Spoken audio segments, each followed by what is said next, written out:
Halo, assalamualaikum warahmatullahi wabarakatuh. Jumpa lagi dengan saya Freddy Sudaryanto di channel YouTube-nya Freddy Sudaryanto Spot, masih seputar kasus Jalan Cagak Subang. Siang ini saya akan coba membahas masalah yaitu benci dan cinta. Benci dan cinta. Pada kebanyakan kita manusia, pada saat kehidupan di dunia ini kita akan berusaha untuk hidup itu saling kebersamaan dan adanya hubungan silaturahmi bersama rekan, bersama sahabat, orang tua, keluarga dan sebagainya.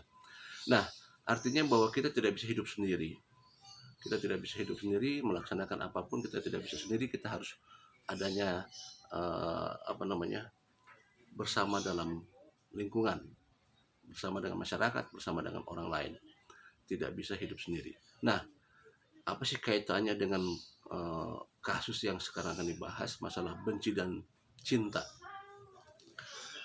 Pada saat kita melakukan sesuatu hal yang akan melakukan, baik itu perencanaan yang sifatnya positif ataupun itu program perencanaan yang sifatnya negatif, sama keduanya sama-sama adalah memerlukan suatu dukungan, merupakan membutuhkan motivasi, membutuhkan bantuan, yaitu dari orang lain, dari pihak-pihak orang lain.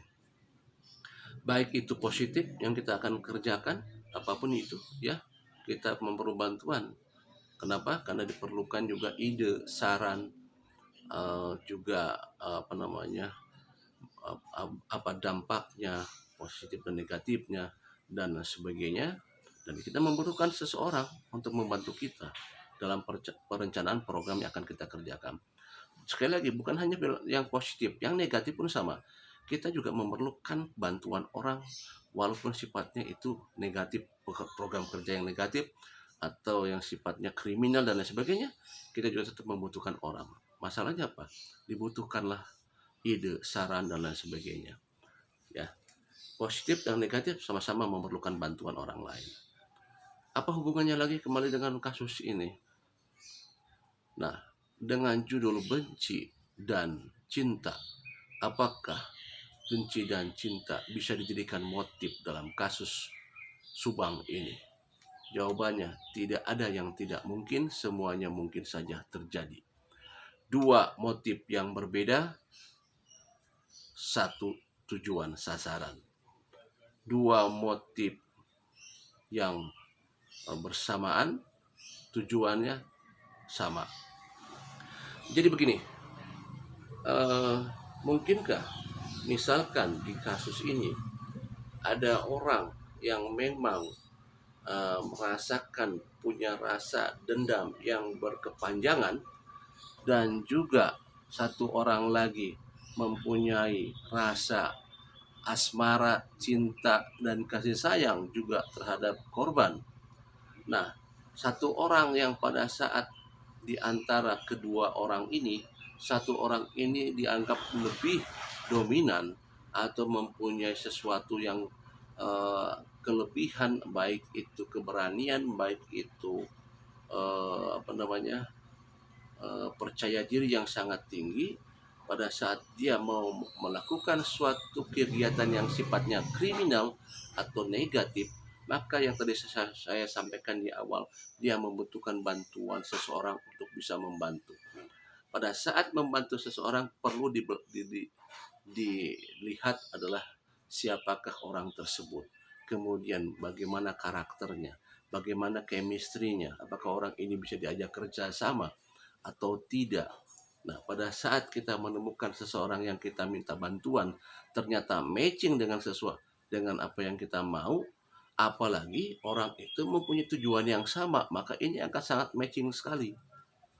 Pada saat misalkan tujuannya sama, ke arah sana, tujuannya ke arah kriminal, dan niatnya untuk sama-sama menghabisi orang itu, maka ini disebutnya dengan adalah sesuatu yang kerjasama yang sangat alot ya, yang sangat bagus sebenarnya. Nah, dalam tanda kutip artiannya ya, dalam tanda kutip bahwa pada saat kerjasama itu dilakukan, orang yang sama itu mempunyai tujuan yang sama, yaitu satu adalah menghabisi korban. Dua motifnya berbeda, yaitu yang satu dengan motifnya dendam, yang satu motifnya adalah cinta. Satu tujuan orangnya adalah sama. Apakah mungkin ini bisa terjadi, dua motif ini disatukan sehingga pada saat pelaksanaan eksekusi maka orang ini bekerja sama dalam melakukannya? Maka kita lihat adanya tidak kewajaran pada saat almarhum menghembuskan napas terakhirnya. Apa yang tidak kewajaran? Ya, kita dapat informasi di media-media bagaimana keadaan daripada wajah dari almarhumah. Sangat-sangat tidak wajar sekali. Nah, kembali lagi adalah kerjasama itu dilaksanakan apakah mungkin memang dia adalah mempunyai motif yang berbeda tetapi sasarannya sama. Ini pastinya adalah suatu perencanaan yang memang sudah lama barangkali, cuman masalahnya perencanaannya memang sudah lama tetapi eksekusinya itu mungkin tidak, katakanlah dibilang spontan, barangkali spontan, atau memang perencanaan yang memang tidak matang. Nah, kalau kita kalau kita mengatakan bahwa perencanaan itu tidak matang, maka kita akan mengatakan ini tidak mungkin karena berhubungan dengan kasus ini yang memang begitu lama. Tidak adanya beberapa sidik jari atau tidak adanya alat-alat bukti yang kuat yang bisa menarik daripada pelaku ini ke pengadilan. Nah, ini belum terungkap sehingga apakah mungkin dengan tidak adanya perencanaan yang kuat sehingga membuat kasus ini menjadi lama. Kalau misalkan saya katakan tadi bahwa kalau misalkan dia hanya melakukannya sendiri, maka ini mungkin akan susah. Kemungkinan adalah adanya bantuan-bantuan dari orang lain yang membantu pelaku pada saat selesai mengeksekusi.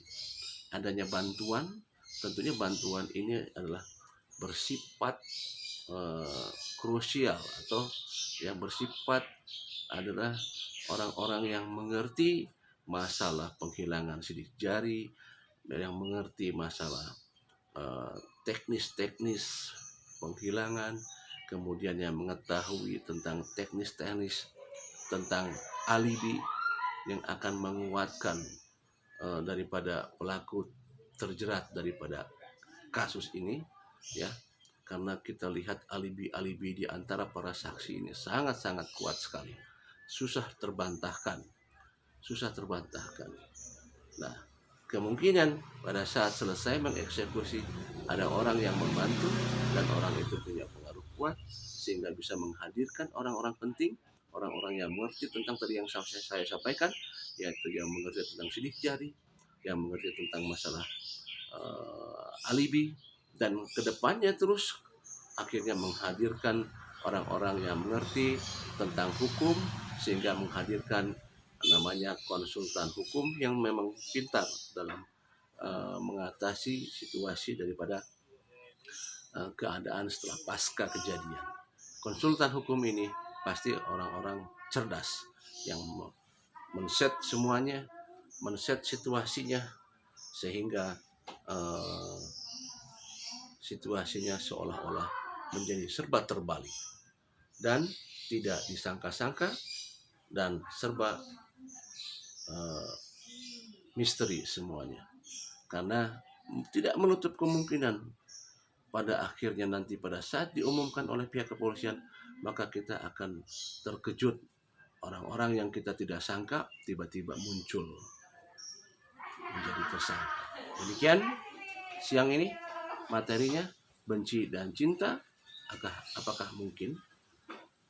Tidak ada yang tidak mungkin. Demikian siang ini materinya, semoga bisa menjadikan kebaikan. Saya ucapkan banyak terima kasih kepada rekan yang sudah subscribe di channel YouTube saya dan sudah menonton di channel YouTube saya. tentunya saya hanya bisa mendoakan semoga kebaikannya dibalas Allah Subhanahu wa taala dengan rezeki yang banyak dan rezeki yang barokah. Amin ya robbal alamin. Kita doakan selalu saudara-saudara kita yang sedang ditimpa musibah, yang sedang sakit, semoga Allah mengangkat sakit dan musibahnya, dan doakan selalu almarhumah dalam keadaan husnul khotimah, dilapangkan kuburnya, diterangkan kuburnya, dan semoga kita semua dalam keadaan sehat semua. Kita dukung terus Polri Indonesia, Polri Polda Jabar, dan Polres Subang. Mereka semangat terus mengawal kasus ini, terus dan sampai ketemunya siapa pelaku daripada kasus ini. Mudah-mudahan, insya Allah. Assalamualaikum warahmatullahi wabarakatuh.